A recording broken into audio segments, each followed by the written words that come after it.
Hello guys, welcome back to my YouTube channel. So ఈరోజు మన recipe ఏంటంటే vegetable pancake. అంటే 5 minutesలో weight loss high protein breakfast ఎలా చేయాలో చూసేయండి.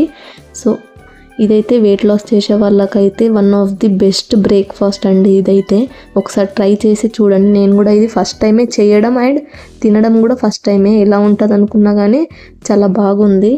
సో ఇడ్లీ, దోశ, వడ ఇట్లాంటి టిఫిన్స్ కాకుండా అప్పుడప్పుడు ఇలాంటి హెల్దీ బ్రేక్ఫాస్ట్ కూడా మనం తినాలి.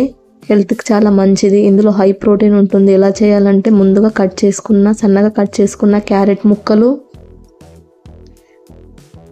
సన్నగా కట్ చేసుకున్న పొటాటో, చిన్నగా కట్ చేసుకున్న cabbage, beans and onions, capsicum ఈ విధంగా వేసేసుకొని మంచిగా కలుపుకోండి. ఆ తర్వాత మనమైతే తగినంత శనగపిండిని కూడా యాడ్ చేసుకోవాలి. తర్వాత కరివేపాకు, కొత్తిమీర and green chilli 2 green chillies వేసేసుకొని తగినంత సాల్ట్, గరం మసాలా కొంచెం అండ్ పసుపు వేసేసుకొని మంచిగా కలుపుకోండి. ఈ విధంగా కలుపుకున్న తర్వాత తగినంత వాటర్ని కూడా యాడ్ చేసుకోండి. వాటర్ అనేది మరీ ఎక్కువ యాడ్ చేసుకోకండి, మరీ పలసగా అవుతుంది పిండి అనేది. సో మనకేంటంటే వెజ్జెస్ అనేటివి ఎక్కువ ఉండాలి, శనగపిండి కొంచెం వేసుకోవాలి. మనకు కావాలనుకుంటే మనం బియ్యం పిండిని కూడా కొంచెం యాడ్ చేసుకోవచ్చు. నేనైతే ఇక్కడ యాడ్ చేసుకోలేదు, అది మీ ఇష్టము. సో ఈ విధంగా మనమైతే ఈ కన్సిస్టెన్సీ వచ్చేంత వరకు కలుపుకోవాలి. ఆ తర్వాత స్టవ్ ఆన్ చేసి పెనంపై 1 tablespoon ఆయిల్ వేసుకోవాలి. మరి ఆయిల్ వేసుకోకుంటే పిండి అనేది పెనంకి అతుక్కుంటుంది. సో ఈ విధంగా కలుపుకొని పెట్టుకున్న మిశ్రమాన్ని అంతా స్పూన్తో ఇలా వేసుకోండి. మరీ లావు కాకుండా మరీ సన్నగా కాకుండా ఇలా మీడియం సైజులో వేసుకోండి. ఈ విధంగా స్పూన్తో స్ప్రెడ్ చేస్తూ వేయండి.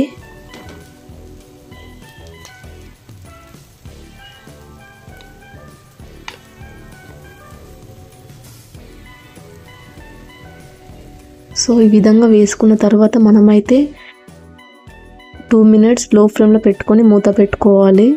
మరి హై ఫ్లేమ్లో పెట్టుకుంటే మాడిపోతాయి. సో లో ఫ్లేమ్లో పెట్టుకున్న తర్వాత 2 minutes తర్వాత మనమైతే రివర్స్ మలుపుకోవాలి. రివర్స్ చేసుకొని మళ్ళీ ఇంకొక 2 minutes మూత పెట్టుకొని ఇంకొక 2 minutes ఉంచుకోవాలి. అలానే చూడండి ఎంత క్రిస్పీగా వచ్చాయో. ఇలా బ్రౌన్ కలర్ వస్తే మనకు వెజ్జెస్ అనేది మంచిగా కుక్ అవుతాయి.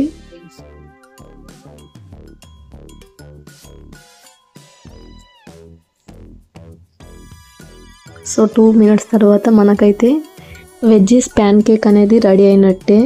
చూడండి ఎంత క్రిస్పీగా ఉన్నాయో, చాలా బాగుంది. ఒకసారి ట్రై చేయండి మీరు కూడా. నేను కూడా అనుకోలే ఎంత మంచిగా ఉంటుంది ఇది అని. సో మనకైతే ఇది సాస్తో అయినా లేదంటే ఎనీ పికిల్స్తో అయినా లేదా కర్డ్తో అయినా చాలా బాగుంటుంది. సో మీకు ఎలా నచ్చితే అలా తినండి. సో నాకైతే పెరుగుతోనైతే చాలా బాగుంది ఇది.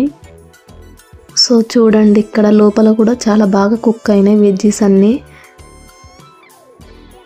సో ఒకసారి ట్రై చేసి నాకు కామెంట్ సెక్షన్లో కామెంట్ చేయండి. Thank you for watching my videos.